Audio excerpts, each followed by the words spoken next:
You have no idea. You have no idea how much I would fucking whack it to that fucking video, man. I'll send you the link. I am so jaded when it comes to pornography that if there isn't at least 2 midgets, a donkey, and a guy dressed like a sad clown, I can't even get hard. I was telling you, I'm literally scared of fat girls. That's my one fear. I'm not scared of snakes, spiders, none of that. No heights, none of that bullshit. I'm scared of fat girls. See, fat girls got to give good head. That's their job. They have to give great head. Because, I do. I'm not going to lie to you. I'm not going to lie to you. I'm like, you have such a pretty face. Nice. I threw a girl out of my hotel room in Canada because she told me she didn't give, she was laying on the bed and I knelt by her face and I pulled out my cock and I said, rock and roll. Nice. And she goes, yeah, I don't do that. I said, well, apparently you need to get your shit and get the hell out. And she goes, what? I said, yeah, I'd rather jerk off to internet porn than deal with your dumb ass. Get the fuck out. Get out. She was like, I can't believe. So I grabbed her shit, opened the door, and tossed it out. And I said, there you go. And shut the door behind her. So you know where I went? You know where I went Tuesday night in Vegas? The Green Door. You ever heard of it? The movie. All right, well, the Green Door in Vegas is a giant fucking swingers club. Right. Giant fucking swingers club. And, went there and watched some old dude with a fucking ponytail and bald head fuck the shit. Well, he didn't fuck the shit out of her, but he fucked this hot-ass older stripper. And then this other couple sitting right next to me started getting into it, and she started giving him head right there. And I was like, yeah, this is sweet and all, but what the fuck, man? Really? Really?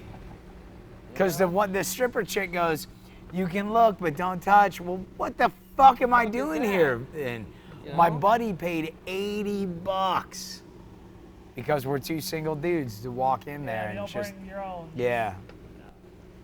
It was garbage. For WTI, weapons training and instruction.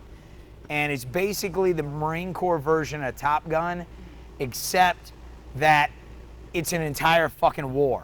It's not just fucking planes, it's all of us, right? So there's this bar out in fucking Yuma. So I'm out there with my buddies, we're all hanging out, and this gorgeous Asian chick, I'm kind of dating a cab driver.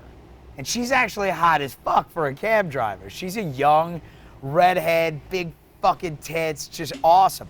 The owner of the cab company is a former master sergeant that retired. His wife is this gorgeous Asian girl. Well, the girl I'm seeing from the cab company ain't at the club. She's out driving the cab. So I say hi to the owners of the cab company. And the guy goes to the bathroom and his wife comes up. Oh man, I keep biting my fucking lip. Comes over and says, do you want to dance? I said, I'd love to. So I'm out there and she is fucking me on the dance floor. She is literally, if it wasn't for my jeans, we would have dick and pussy. Nice. And I'm thinking to myself, this guy's gonna beat my ass, man. He's gonna be pissed. So she goes, what would I say if I told you you were fucking incredibly hot? And I go, I'd say, thank you. Listen, just off the top of my head, maybe we shouldn't dance like this when your husband gets back. She goes, oh no, he's trying to find a little piece of pussy for himself. So I'm like, what? And she goes, what if I said I wanted to take you home tonight? And I said, well, isn't your husband gonna get pissed? And she goes, no, you're not understanding me. We're swingers. So I was like, I'd say, fuck yeah. So we went to her place. Wow. Fucking her husband watched while I fucking just barreled into this chick.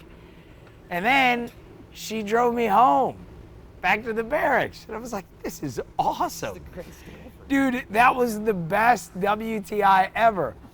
I'd stay out with those two all night, just fucking and sucking all night. They'd bring in other chicks, the girl I was dating, all sorts of fucking shit, right? Just awesome. Then I'd sleep. I'd sleep in the fucking in the tent, because I don't have anything to do. I'm a diesel mechanic. Ain't none of the trucks broken. Every once in a while I'd have to wake up and drive somebody someplace and drive them back. No problem. So I'd sleep on a cot, then go to lunch, then come back, play video games for fucking 4 hours, then go out and fuck her all fucking night long, then come back, sleep in the cot, wake up, play video games. It's awesome. Do it too. So now here's what he says to me. He says, he drove me back to the barracks one night because she was just completely fucking spent. He and I just completely just fucking crushed her ass. So, I just crushed her ass. And I'm 20 fucking 2 at the time. So I'm just, you look at my dick and it's rock fucking hard, So I'm just fucking crushing her, and he's fucking jumping in from time to time and just, good times. So he drives me back to the barracks. So we get to talking. I said, man, I understand your gig, but, some people would question it. He said, here's the deal. I love my wife so much, and we can separate love and sex. We have no problem with that. He says a lot of people do, and to each their own. But I love my wife, and she loves me. We have 3 kids. We're not going anywhere. Through my love for her, why wouldn't I want her to experience every fantasy she has? Fantasies don't hurt us. I said, fuck, dude, that is the coolest outlook ever. That's a good analogy, yeah. So every girl I've been like, hey, what kind of fantasies you got? You want to bring in a chick? Let's bring in a chick! Man.